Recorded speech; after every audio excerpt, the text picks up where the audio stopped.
And so you return.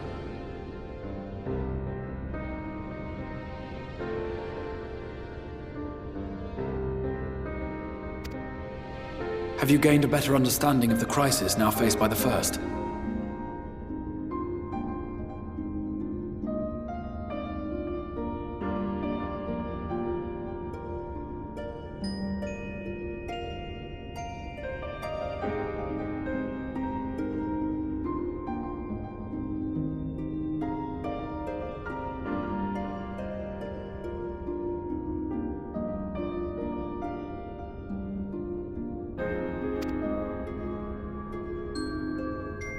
Better is not the word I would use.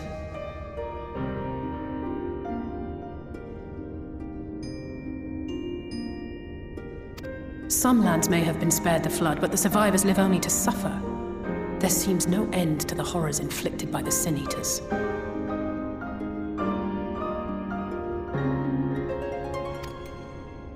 Indeed.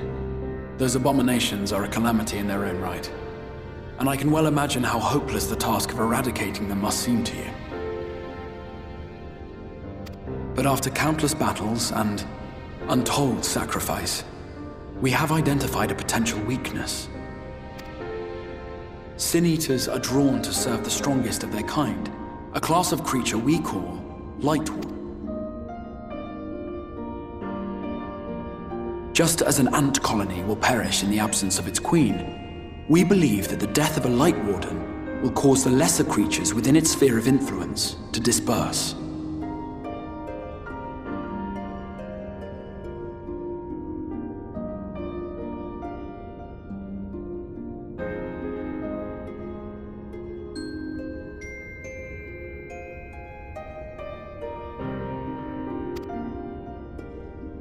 I have a feeling Yulmore might have something to say about any concerted action we take against these monsters.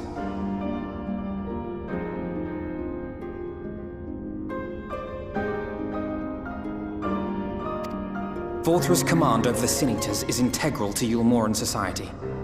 In seeming to guarantee his people's safety, it guarantees their obedience.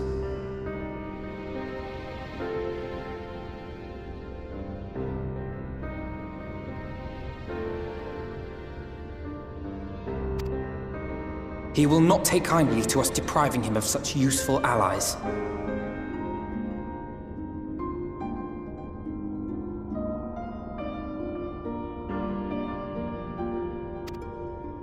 Agreed. Thus we will need to occupy or otherwise divert his forces whilst we proceed with the business of eliminating the Wardens.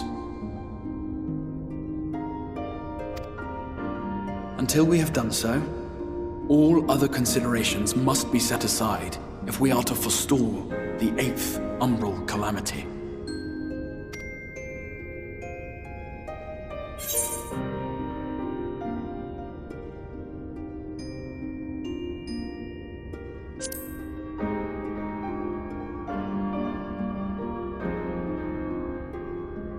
Your uncertainty is understandable given the circumstances.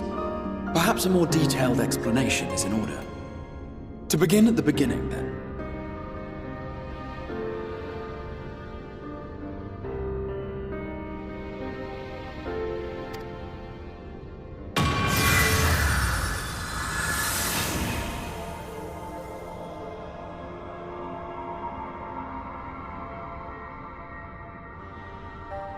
In the ancient past, a single star was divided into 14 worlds.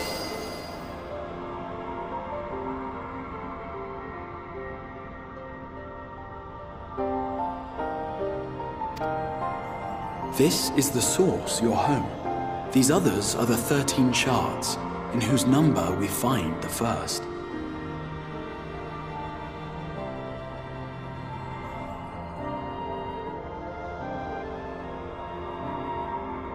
Though physically separate, they retain a connection to each other, and with the source especially.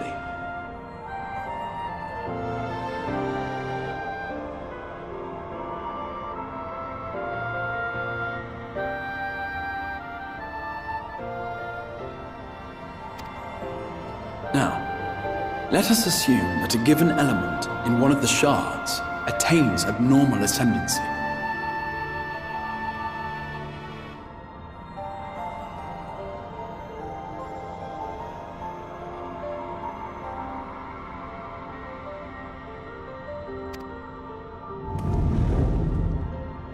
Just as water will flow from the highest point to the lowest, the excess energy will begin trickling into the source.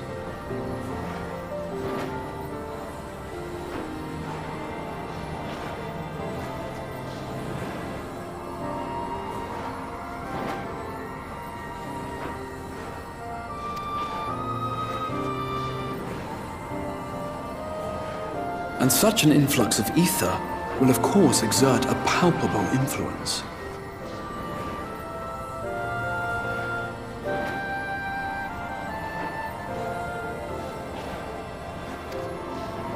If the element in question were fire, then drought and wildfires might ensue.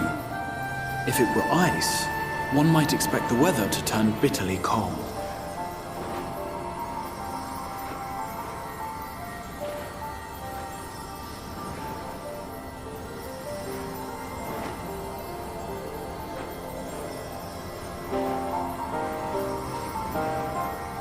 As ether continues to pour in, such phenomena will become more and more extreme, until eventually, a single, untimely event triggers a disaster which cracks the barrier dividing the two worlds.